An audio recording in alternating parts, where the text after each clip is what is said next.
प्रदेश विधानसभा चुनाव 2022 की चुनाव सरगर्मी तेज हो गई है। फिलहाल हम गौतम बुद्ध नगर की नोएडा विधानसभा सीट से आम आदमी पार्टी के उम्मीदवार पंकज अवाना के साथ हैं।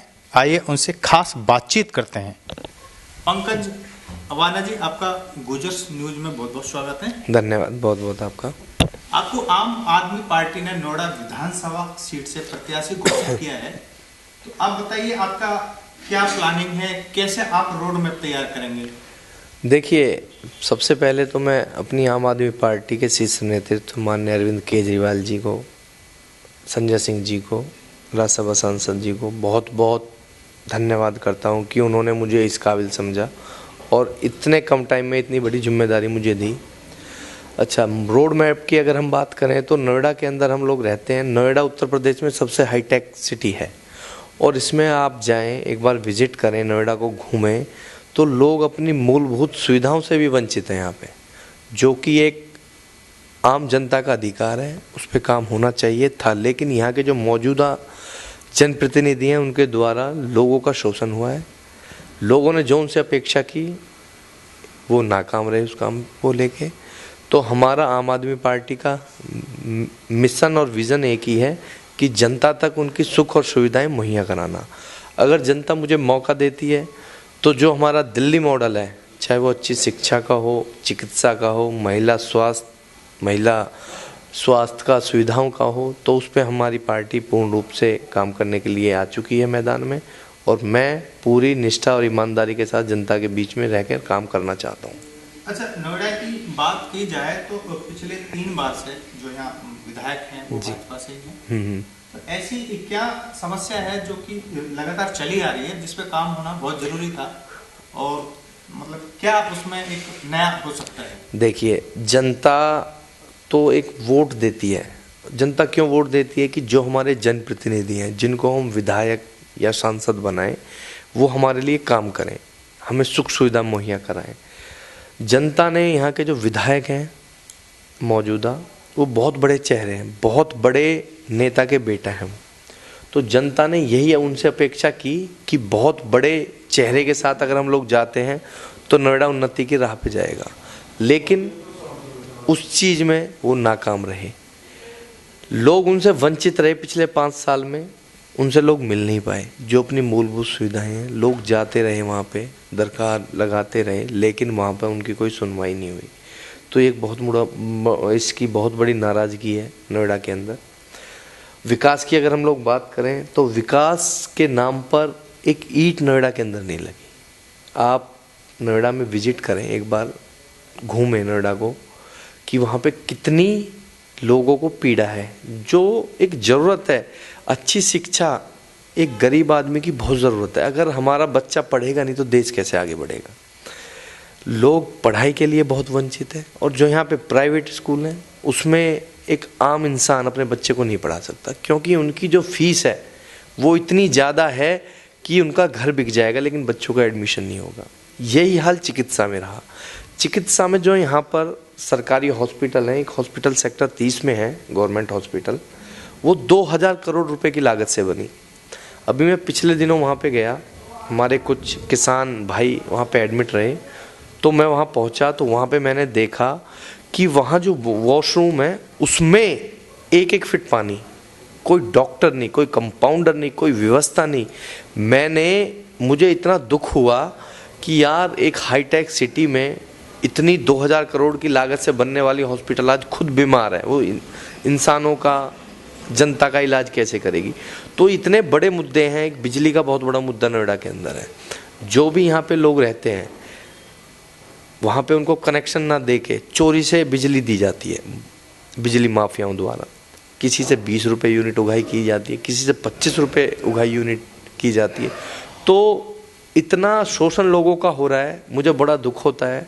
और यही मेरा उद्देश्य है, मैं जनता के साथ खड़ा रहूँगा, उनकी लड़ाई लड़ूंगा। अगर मुझे मौका मिला तो ये जो बाहर के दलाल यहाँ पे आके बैठे हैं, जमाखोरी कर रहे हैं, मैं बिल्कुल इनको नाकाम करने में मैं अपना पूरा सहयोग करूँगा और इनको यहाँ पे खदेड़ के और भगाने का काम करूँगा। अच्छा, नोएडा में किसानों की प्रमुख समस्या क्या मानते हैं? क्या मानते हैं कि जो किसानों की दिक्कत है, जैसे कि आबादी की है या और भी कई समस्या हैं, तो वो हल हुई है क्या? उसके बारे में आपका एक नया दृष्टिकोण होगा। देखिए, हल कुछ नहीं हुआ, सिर्फ और सिर्फ किसानों को लॉलीपॉप दी गई है। पिछले 4 महीने से हमारे किसान भाई अपनी जायज हक और अधिकार की मांगों को लेकर अथॉरिटी पे धरने पे बैठे हुए थे। वहां पर उनकी जो मांग है वो आबादी की 5% की, 10% की, जो कि उनकी जायज मांग है। इस बात को अथॉरिटी प्राधिकरण स्वीकार करता है कि ये सच है, ये सच्चाई के साथ है, कुछ इसमें इनके साथ गलत शोषण हो रहा है, लेकिन वो लोग उस काम को करने के लिए तैयार नहीं है। बड़ी पीड़ा के विषय है ये भी, किसानों के साथ जो अत्याचार हो रहा है नोएडा में। ये नोएडा किसानों की देन है। आज जो इतनी बड़ी बड़ी यहाँ मल्टीनेशनल कंपनियां हैं, इतने बिल्डर हैं, इतने उद्योग लगे हुए हैं, ये एक आम किसान की ज़मीनों पे ही इन्होंने सब कुछ किया है और आज वही किसान वंचित है। तो ये बहुत विषय है। अगर हमें मौका मिला तो सबसे पहले किसानों की आबादी की भी लड़ाई हम लड़ेंगे और इस धरने में हमारे राज्यसभा सांसद जी ने भी आके अपना पूरा समर्थन दिया। हमारे डिप्टी सीएम मनीष सिसोदिया जी ने भी कॉल कर कर किसानों को पूरी सहानुभूति दी कि हम आपके साथ खड़े हैं। तो हम तो किसानों के साथ, किसानों की लड़ाई में हमेशा खड़े हैं और खड़े रहेंगे। अच्छा, ये मूलभूत सुविधा जैसे शिक्षा, स्वास्थ्य की आपने बात की, बिजली की बात की, किसानों की बात की, इसके अलावा और ऐसा क्या प्रमुख मुद्दा है जो कि इस चुनाव में आपका एक प्रमुख, जनता से आप रूबरू होंगे, प्रमुख मुद्दा क्या होगा? देखिए, एक सबसे बड़ा मुद्दा यहाँ पे बिजली का है। बिजली अगर सबसे ज़्यादा महंगी है तो उत्तर प्रदेश में है, जबकि उत्तर प्रदेश में बिजली का उत्पादन होता है। हमारी दिल्ली सरकार में 200 यूनिट हम लोगों को मुफ्त बिजली दे रहे हैं और दिल्ली के अंदर कोई उत्पादन नहीं होता बिजली का। हरियाणा से और उत्तर प्रदेश से दिल्ली में बिजली खरीदी जाती है, उसके बावजूद हम 200 यूनिट उनको मुहैया फ्री करा रहे हैं। तो एक जब उत्तर प्रदेश में बिजली का उत्पादन हो रहा है, उसके बाद भी इतनी महंगी बिजली की यूनिट और कोई भी चीज़ उन्हें मुनाफे में नहीं दी जाती, ये भी एक बिजली का बहुत बड़ा मुद्दा उत्तर प्रदेश में है। हमने अभी घोषणा की है, माननीय अरविंद केजरीवाल जी ने, अगर मौका दिया तो 300 यूनिट मुफ्त दी जाएंगी।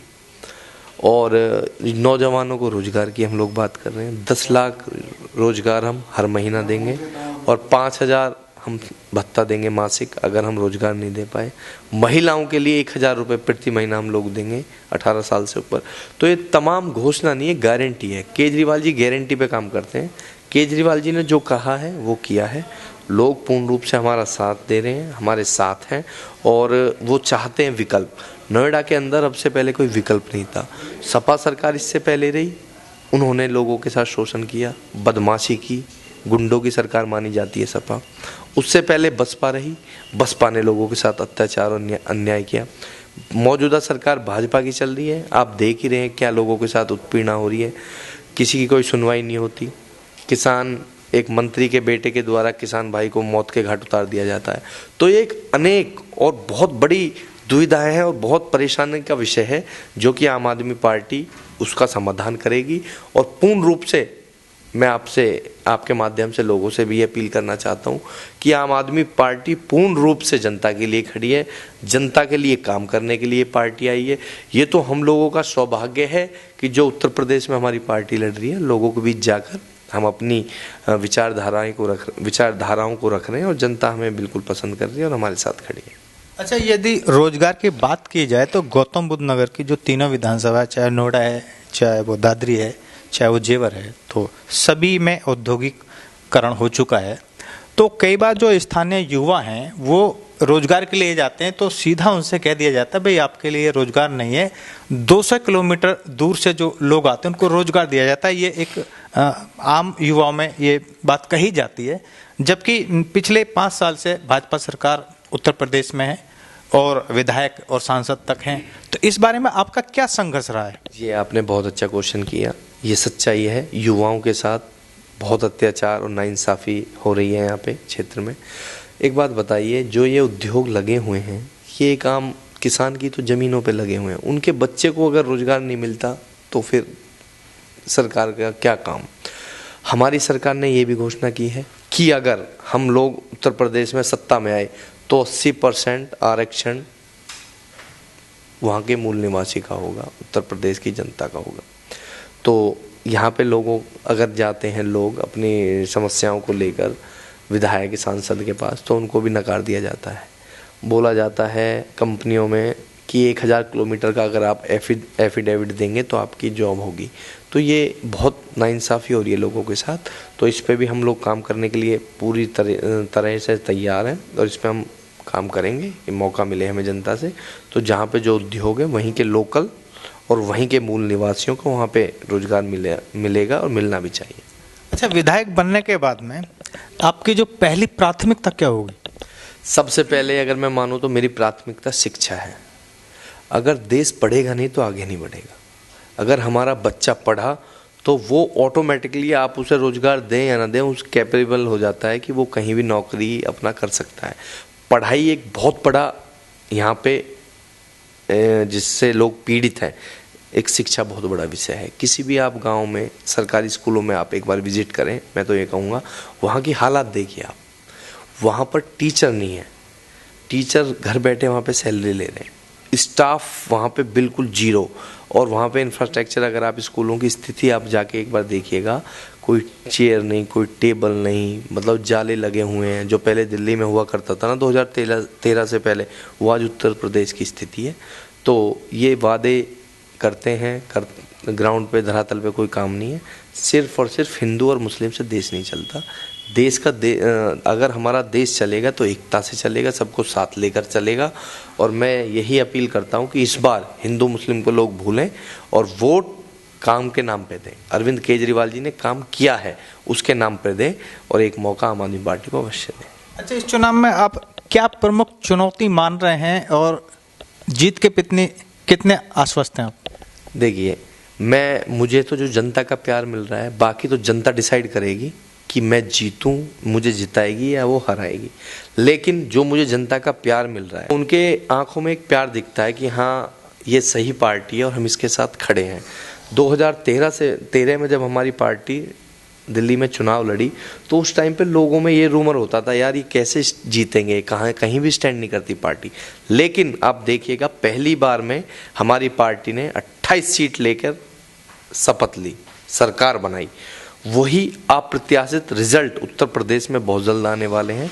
लोग अभी हल्के में ले रहे हैं पार्टी को, लेकिन वास्तविकता कुछ और है। आने वाली 10 तारीख में मतदाता अपना मत देकर बताएंगे क्या है सच्चाई, क्या नहीं। पंकज जी, आपका गुजर्स न्यूज़ से बात करने के लिए बहुत बहुत धन्यवाद। बहुत बहुत धन्यवाद आपका भी, थैंक यू सो मच। तो ये थे आम आदमी नोएडा के प्रत्याशी पंकज अवाना। इनका ये साफ कहना है, यदि इनको जीत सुनिश्चित होती है तो दिल्ली जैसा मॉडल यहाँ पर लागू किया जाएगा। जैसे कि इन्होंने घोषणा की है कि 300 यूनिट फ्री और जो बिलों में गड़बड़ी है, इसके साथ जो तमाम जो मुद्दे हैं वो ये हल कराएंगे। इसी के साथ में आप बने रहिए गुजर्स न्यूज़ के साथ। धन्यवाद। आप देखते रहिए खास पेशकश गुजर्स न्यूज़। धन्यवाद।